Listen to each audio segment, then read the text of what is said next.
Alguien está a mi puerta, paciente quiere entrar. Estimados hermanos y amigos, una vez más, bienvenidos. Estamos desarrollando la pregunta: ¿qué iglesia edificó el Señor Jesucristo? A través de las dos lecciones anteriores, hemos podido observar, en primer lugar, que el Señor Jesucristo prometió el establecimiento de una sola iglesia. Allí también pudimos observar que el Padre Celestial proyectó el establecimiento también de un solo cuerpo espiritual. De esa manera, el Padre y el Hijo se identifican en esto mismo. Y los apóstoles enseñaban o predicaban acerca de un solo cuerpo, es decir, de una sola iglesia, en la cual Jesucristo era cabeza de la misma. En la lección que compartiremos en el día de hoy, estaremos observando cómo los discípulos se añadían a una sola iglesia. Prueba de ello se nos confirma en Hechos de los Apóstoles, en el capítulo 2 y en el versículo 47, donde leemos: alabando a Dios y teniendo favor con todo el pueblo, y el Señor añadía cada día a la iglesia los que habían de ser salvos. Si echamos un vistazo a las páginas del Nuevo Testamento, podemos observar que los discípulos del primer siglo no tenían muchas opciones hablando desde el punto de vista congregacional. Ellos no tenían la posibilidad de congregarse en cualquier cuerpo religioso. De igual manera, en aquel momento históricamente no existían las denominaciones o los grupos religiosos que observamos en nuestros días. Aquellos hombres que escuchaban el Evangelio, según acabamos de leer, eran añadidos por Jesucristo mismo a su cuerpo, es decir, a la iglesia. Y el propósito del Señor para ello es que a través de esto pudieran alcanzar la salvación. Podemos establecer entonces que los discípulos eran añadidos a aquella congregación que Dios mismo prometió establecer, la misma que Dios proyectó, aquella que los apóstoles a lo largo de las páginas del Nuevo Testamento, por medio del Espíritu Santo, nos estaban revelando. Esa era la iglesia del Señor Jesucristo a la cual ellos llegaron a pertenecer. Pero de la misma forma como el inspirado Lucas nos muestra que los discípulos se congregaban y se añadían a una sola iglesia, podemos observar también cómo el apóstol Pablo manifiesta que Cristo es el Salvador de una sola iglesia.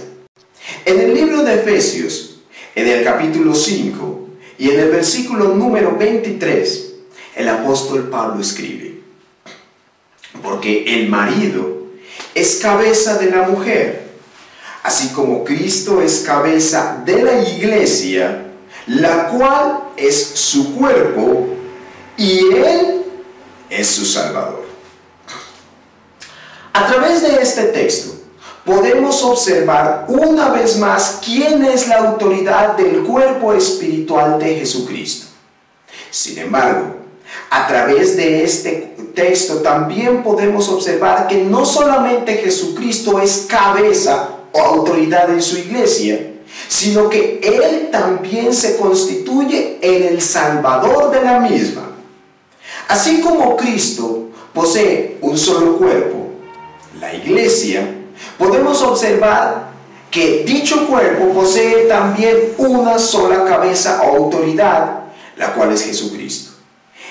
Esto nos lleva a concluir que tanto la iglesia depende de Jesucristo como Jesucristo manifiesta su amor y su bondad para con su iglesia al constituirse en el Salvador de ella.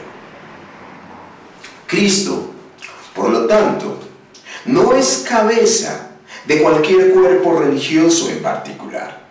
Cristo, según leemos en las páginas del Nuevo Testamento, no es la cabeza o la autoridad de las denominaciones que actualmente existen. Cristo no es autoridad de tantas sectas religiosas como existen en nuestros días. Por el contrario, Cristo es la cabeza de aquella iglesia que Él mismo prometió establecer días antes de su terrible muerte en la cruz del Calvario. Esa iglesia, la cual el Señor Jesucristo prometió edificar, es la que se establece en Hechos de los Apóstoles en el capítulo número 2. La misma que los apóstoles revelan a través de todas las páginas del Nuevo Testamento, y aquella a la cual los discípulos del primer siglo eran añadidos para ser salvos. Esa iglesia es aquella en la cual Jesucristo es su máxima autoridad, y la misma que en el postrer día salvará. A la par de esto, podemos observar también lo que nos dice el evangelista Mateo en el capítulo número 15 y en el versículo número 13, donde se hace evidente precisamente aquello que sucederá, o el resultado final de todos aquellos cuerpos que no sean la iglesia que el mismo Señor constituyó. En Mateo 15:13, como decíamos, dice lo siguiente: pero respondiendo él dijo, toda planta que no plantó mi Padre Celestial será desarraigada. Este texto bíblico manifiesta que todas aquellas plantas, es decir, todas aquellas iglesias, las denominaciones o las sectas religiosas que existen, que por el Padre Celestial no hayan sido establecidas, serán para perdición eterna. Sin embargo, es interesante que los líderes de aquellas plantas que no han sido sembradas por Dios mismo aseguran la salvación para sí y para todos los que pertenecen a dicha planta religiosa, espiritual. ¿Acaso un árbol de naranjas podría producir en dado momento limones, manzanas, peras o higos? Sabemos que no. Y también podemos concluir que no toda iglesia, no todo cuerpo religioso, por lo tanto, puede llevar a cabo la salvación del ser humano. Esto significa que no toda iglesia llegará a ser salva por el Señor Jesucristo. Muy por el contrario, según lo leemos en Mateo, toda aquella planta que no haya sido sembrada por el Señor tendrá como fin terrible la perdición eterna.